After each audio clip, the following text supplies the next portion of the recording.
43, ipinaalam ni Juan kay Eduardo na nahatid na niya kanyang liham sa kanyang kapatid na si Adelina.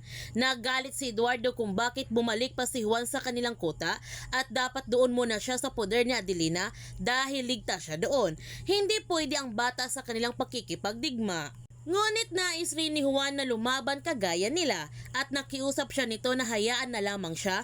Nakatulong rin naman siya dahil nautusan siya nito at nililinisan niya ang kanilang mga kagamitan.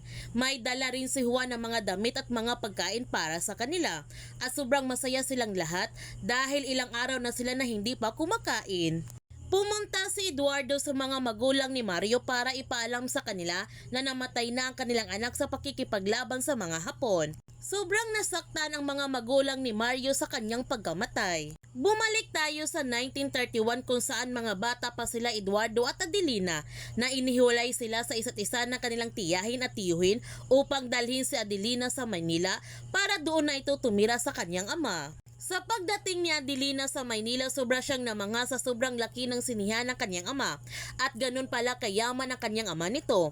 Sinabihan ni Amelia si Adelina na magpasalamat ito sa kanya dahil dinala niya ito sa kanyang ama at mamuhay siya ng isang karangyaan tulad ng isang prinsesa. Kaya pumasok na sila sa loob dahil alam nila na nandoon si Julio kasi may pagtatanghal na magaganap nito. Sa kanilang pagpasok sa loob, sobrang nagandahan si Adelina sa bagong mundo na ngayon lamang niya nakikita. Sa kauna-unang pagkakataon nasaksihan ni Adelina ang isang mundong napakaganda at makulay. Isang mundo na hindi niya inaakala na pag may-ari ito na kanyang ama. Sa kalagitnaan ng pagtatanghal nakita ni Julio ang pagdating nila Adelina kaya nilapitan niya ito at niyakap agad ni Adelina ang kanyang ama. Ngunit sinabihan siya ng kanyang ama na hindi siya pwedeng tawagin na tatay dito dahil nandyan ang kanyang mag-ina. Nagtataka si Adelina sa mga sinasabi ng kanyang ama. Nagtanong si Julio kay Lauro kung ano ang kanilang ginagawa dito. Ang sabi ni Amelia na dapat nga nandito sila dahil simula nang pumanaw ang kanyang pinsan, tila kinalimutan na niya si Adelina. Ang sabi ni Julio na busy lamang siya at pilit niya ito dalhin sila sa labas ng sinihan upang doon sila mag-usap. Nakita naman si Julio ng kanyang asawa na may kausap siyang ibang babae kaya pinuntahan siya ng kanyang asawa. Nagtanong ang kanyang asawa kay Amelia kung bakit nila ginugulo si Julio. Dito na nga natuklasan ni Adelina ang mundo ng kanyang ama na may pamilya na pala ito. Sinabihan ni na Lauro at Amelia si Julio na dapat na niyang ipaalam sa kanyang asawa ang totoo. Nagtanong si Carmela kay Amelia kung siya ba ang kaluguyo ng kanyang asawa. Ang sagot ni Amelia na hindi siya ang kalaguyo ng kanyang asawa, kundi ang kanyang pinsan na dating mananayaw sa mga vaudeville shows ni Julio at ipinakilala pa niya si Adelina na ito ang kanilang anak. Hindi makapaniwala si Carmela sa kanyang natuklasan at nagtanong siya kay Julio kung totoo ba ang lahat na ito. Inamin naman ni Julio kay Carmela ang kanyang pagkasala at tumihingi siya nito ng tawad dahil nagkasala lamang siya.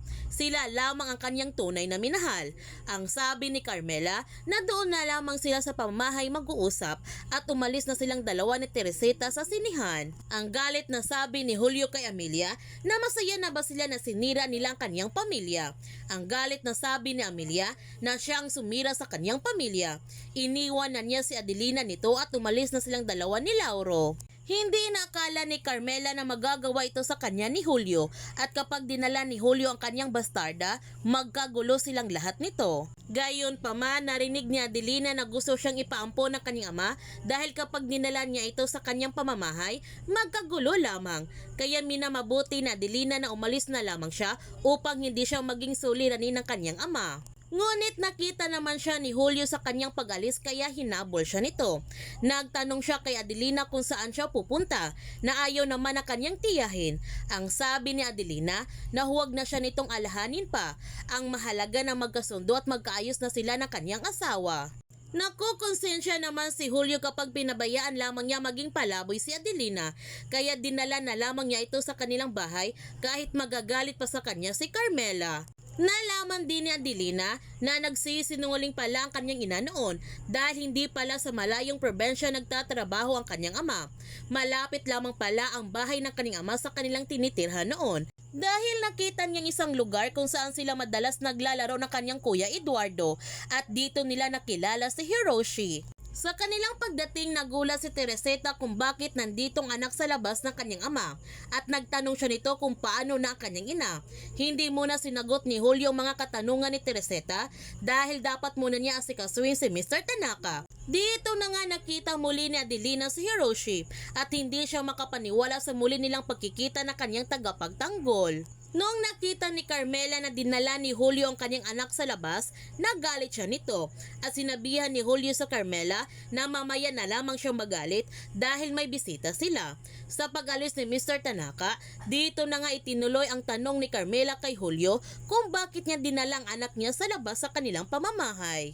Kaya huwag natin palalapasin ang kapanapanabik na mga tagpo sa pulang araw.